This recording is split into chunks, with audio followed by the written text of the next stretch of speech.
Assalamu alaikum everyone. Hope you all are doing great. Welcome back to my YouTube channel. I am clinical dietitian Saroj Rao. So today's topic is all about thyroid. What kind of meal you should take if you have thyroid issues.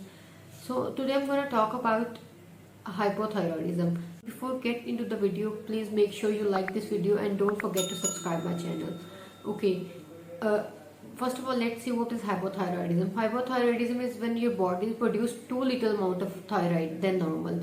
जब आपकी body एक normal level से कम amount में thyroid produce करे तो उसको हम hypothyroidism भी कहते हैं. Thyroid gland is located right here in your neck. It's a butterfly like gland in your body. अच्छा, अब फर्स्ट ऑफ ऑल तो देख लेते हैं कि थायराइड हमारी बॉडी में क्या क्या फंक्शन है जिनको थायराइड कंट्रोल करता है. Okay, it regulates our basal metabolic rate. It regulates body heat. ये आपकी बॉडी के टेम्परेचर को रेगुलेट करता है. It regulates your body, very important function of your body. It regulates your mood. आपके मूड को जो कंट्रोल करता है वो थायराइड का काम है. इसके अलावा जो आपका बेसल मेटाबॉलिक रेट है बॉडी का, वो भी थायराइड का ही फंक्शन है. हमारी बॉडी में एनर्जी है उसको जो कंट्रोल करता है वो भी थायराइड का ही काम है. अब देख लेते हैं कि जब थायराइड हमारी बॉडी में कम हो जाता है तो फिर क्या होता है. या तो आप कॉन्स्टिपेटेड हो जाते हैं, मतलब कुछ सिम्टम्स इस तरह से जिससे आपको फील हो जाएगा कि आपकी बॉडी में थायराइड कम प्रोड्यूस होना शुरू हो गया. या तो आपको डिप्रेशन हो सकता है. थायराइड का एक सिम्टम में डिप्रेशन है. या आपकी बॉडी टॉलरेट नहीं कर पाती ठंड को. ठंड ज़्यादा लगने लग जाती है. आपकी बॉडी का जो टेम्परेचर को कंट्रोल करने का सिस्टम है वो भी डाउन हो जाता है. आपको ठंड ज़्यादा लगने लग जाती है. आपका कॉन्स्टिपेटेड रह सकते हैं. आपको मूड स्विंग्स बहुत ज़्यादा आते हैं. और सबसे जो मेजर इशू है वो है वेट गेन. आपका वेट गेन बहुत ज़्यादा हो जाता है. अच्छा, अब हर 5 में से 100 में से 5 लोगों को हाइपोथायरॉइडिज्म का इशू है, जो कि मोस्टली हमारी फीमेल्स में ज़्यादा कॉमनली पाया जाने लग गया है. बेसिकली जो हाइपोथायरॉइडिज्म है वो है एक ऑटोइम्यून डिजीज. ऑटोइम्यून डिजीज क्या होती है कि जब आपकी बॉडी के अगेंस्ट ही एंटीबॉडीज प्रोड्यूस करने लग जाती है. लेकिन इसमें कोई परेशान होने वाली बात नहीं है. इसको भी हम बहुत अच्छे तरीके से मैनेज कर सकते हैं थ्रू डाइट और थ्रू मेडिसिन भी. अच्छा, अब ये कि जो आप की थायराइड की मेडिसिन है वो तो आपने लेते ही रहना है. उसके अलावा डाइट को भी अगर आप अपनी मॉडिफाई करें तो आप अपना वेट भी बहुत अच्छी तरह से मैनेज कर सकते हैं और आप अपनी बॉडी की फंक्शनिंग को भी काफ़ी हद तक नॉर्मल कर सकते हैं.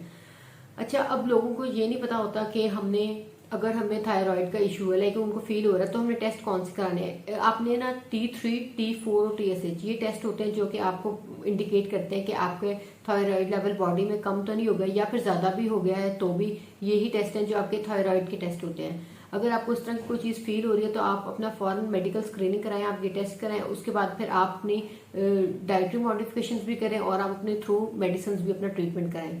अच्छा, अब देख लेते हैं कि जो थायराइड के पेशेंट्स हैं वो डाइट में ऐसी कौन सी चीज़ें जो उनको नहीं लेनी चाहिए, जो उनके लिए अच्छी नहीं होती, जो उनको सूट नहीं करती.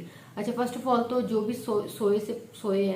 सोयाबीन, सोया ऑयल या सोया से बने जो भी प्रोडक्ट्स हैं उनको अवॉइड करना चाहिए. अगर आपका ग्लूटेन इंटॉलरेंस अगर आपको फील हो रही है, अगर आपका GI कॉम्प्रोमाइज आपको लग रहा है कि आप कॉन्स्टिपेटेड रहते हैं, इस तरह का कोई भी इशू हो रहा है, तो कोशिश करें कि आप ग्लूटेन से पहले जितने भी प्रोडक्ट्स हैं, वीट, बार्ले, राय, इन सब में ग्लूटेन पाया जाता है, आप इनको अवॉइड करें. इसके अलावा जो हमारे हैं ग्रीन वेजिटेबल्स जैसे कि कॉलीफ्लावर, ब्रोकली और कैबेज, इनको भी थायराइड के पेशेंट्स अवॉइड करें तो अच्छा है. जो ग्रीन सब्जियां होती हैं जैसे कि कैप्सिकम हो गया, कैप्सिकम आप ले सकते हैं. इसके अलावा नट्स बहुत अच्छे हैं. नट्स में आप लोगों ने सिर्फ पीनट्स नहीं देने. थायराइड के पेशेंट जो है वो पीनट्स से अवॉइड करेंगे. इसके अलावा वो फूड जो शुगरी है या फ्राइड है उन चीज़ों से भी थायराइड के पेशेंट टोटली अवॉइड करेंगे.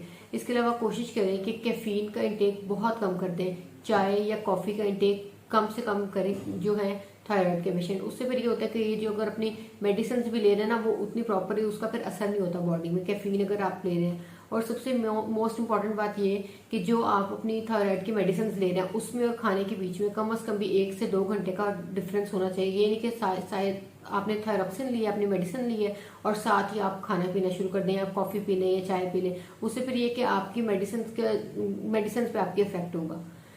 इसके अलावा जो फूड्स में आपको जो सिलीनियम रिच है, जिंक रिच है, आपको वो फूड लेने चाहिए. जो आयोडीन रिच है. इसके अलावा जो है विटामिन डी आपकी बॉडी में पूरा आना चाहिए. अगर आपकी बॉडी में विटामिन डी डेफिशिएंसी है तो फिर आपका थायराइड का इशू और ज़्यादा ट्रिगर हो सकता है. अब जो है आपने ये नहीं सोचना कि अब हमें थायराइड का इशू तो आ गया, अब हमारा वेट कम हो नहीं सकता.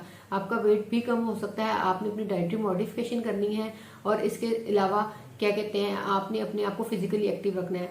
नेक्स्ट वीडियो में मैं आपको अपना एक कंप्लीट डाइट प्लान बताऊंगी जो थायराइड के पेशेंट्स के लिए है। जो थायराइड के पेशेंट्स क्या खा सकते हैं, उनको किस चीज़ों से अवॉइड करना चाहिए, इंशाल्लाह मैं अपने नेक्स्ट वीडियो में बताऊंगी। होपफुली आपको समझ आ गया कि थायराइड क्या है और किन किन फूड से हमें अवॉइड करना चाहिए। Thank you so much.